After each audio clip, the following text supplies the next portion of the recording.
এবার আর কোনো মৌখিক হুমকি কিংবা ধর্মীয় ফতোয়া নয়, বিশ্বের দুই প্রভাবশালী রাষ্ট্রনেতা যুক্তরাষ্ট্রের প্রেসিডেন্ট ডোনাল্ড ট্রাম্প এবং ইসরায়েলের প্রধানমন্ত্রী বেনিয়ামিন নেতানিয়াহুর মাথার দাম নির্ধারণ করতে যাচ্ছে ইরান। শুধু তাই নয়, এই তালিকায় রয়েছেন মার্কিন সামরিক বাহিনীর সেন্ট্রাল কমান্ডের শীর্ষ কমান্ডার ব্র্যাড কুপারও। তিনজনের অবসান ঘটাতে পারলে মিলবে কোটি কোটি ডলারের পুরস্কার। আর এই পুরো প্রক্রিয়াটি এবার কার্যকর হতে যাচ্ছে খোদ ইরানের পার্লামেন্টে আইনের মাধ্যমে। কিন্তু হঠাৎ কেন তেহরানের এই চরম সিদ্ধান্ত? এর পিছনে কি বড় কোনো যুদ্ধের সংকেত লুকিয়ে আছে? জানতে ভিডিওটি শেষ পর্যন্ত দেখুন। আন্তর্জাতিক রাজনীতিতে তোলপাড় সৃষ্টি করা এই খবরটি প্রকাশ করেছে ব্রিটিশ গণমাধ্যম টেলিগ্রাফ ইউকে। তাদের এক প্রতিবেদনে জানানো হয়েছে, ইরানের জাতীয় নিরাপত্তা এবং পররাষ্ট্রনীতি বিষয়ক পার্লামেন্টারি কমিটির চেয়ারম্যান ইব্রাহিম আজিজি এই চাঞ্চল্যকর তথ্যটি সামনে এনেছেন।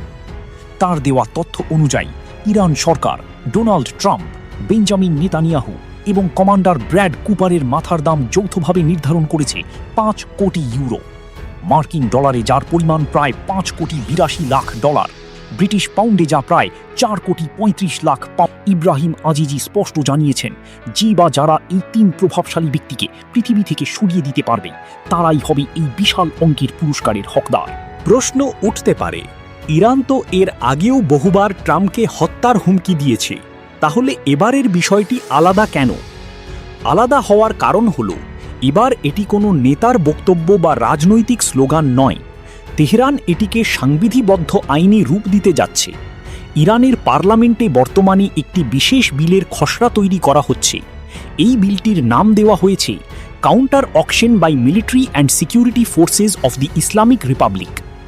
এই আইনের খসড়ায় অত্যন্ত সুনির্দিষ্টভাবে পুরস্কারের এই বিশাল অর্থের কথা উল্লেখ করা হয়েছে।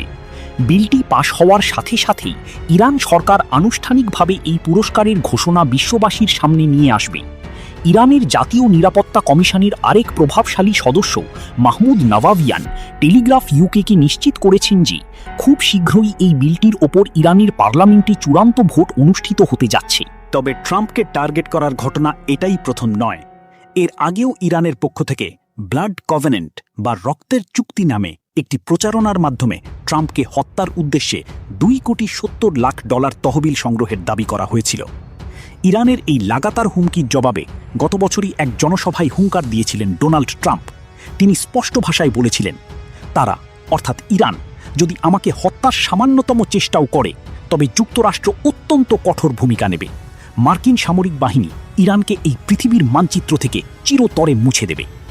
সম্প্রতি ট্রাম্প আবারও তেহরানকে হুঁশিয়ারি দিয়ে বলেছেন, ইরানের সময় দ্রুত ফুরিয়ে আসছে।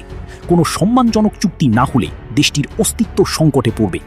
যুক্তরাষ্ট্রের কর্মকর্তাদের দাবি, ইরানকে তাদের পরমাণু কর্মসূচি নিয়ে অবিলম্বে আলোচনায় বসতে হবে, অন্যথায় ওয়াশিংটন পরমাণু বোমার ভাষায় জবাব দিতে প্রস্তুত।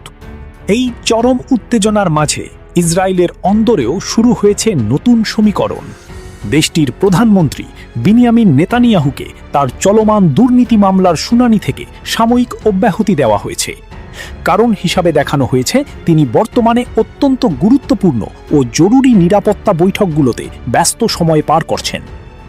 বিশ্লেষকদের মতে এটি সাধারণ কোনো বৈঠক নয়। ইসরায়েল হয়তো ইরানের যে কোনো আগাম হামলা মোকাবেলা করতে কিংবা নতুন কোনো সামরিক সংঘাতের প্রস্তুতি নিতে এই জরুরি পদক্ষেপ নিচ্ছে। মার্কিন এবং ইসরায়েলি গোয়েন্দা সূত্রগুলো বলছে, ইরান যে কোনো মুহূর্তে একতরফা হামলা চালাতে পারে, যার কারণে পুরো মধ্যপ্রাচ্যে বর্তমানে হাই অ্যালার্ট বা উচ্চ সতর্কাবস্থা জারি রয়েছে। অন্যদিকে পর্দার আড়ালে পাকিস্তানের মধ্যস্থতায় ওয়াশিংটন এবং তেহরানের মধ্যে একটি শান্তি আলোচনার চেষ্টা চললেও তা এখনও আলোর মুখ দেখেনি। মার্কিন প্রশাসনের মতে, ইরান যে নতুন প্রস্তাব দিয়েছে তাতে আগের অনমনীয় অবস্থানের কোনো পরিবর্তন নেই। শান্তি আলোচনা কি তবে পুরোপুরি ব্যর্থ হতে চলেছে? মধ্যপ্রাচ্য কি আবারও এক বিধ্বংসী যুদ্ধের দ্বারপ্রান্তে? বিশ্লেষকরা মনে করছেন, যুদ্ধ পুনরায় শুরু হবে কিনা সেই চূড়ান্ত সিদ্ধান্ত এখন মূলত ডোনাল্ড ট্রাম্পের হাতের উপরই নির্ভর করছে। একদিকে 714 কোটি টাকার পুরস্কারের বিল, অন্যদিকে ওয়াশিংটনের মানচিত্র মুছে দেওয়ার হুমকি। এই দুয়ের মাঝে বিশ্ব রাজনীতি এখন কোন দিকে মোড় নেয়, সেটাই এখন দেখার বিষয়। এই বিষয়ে আপনার মতামত কি?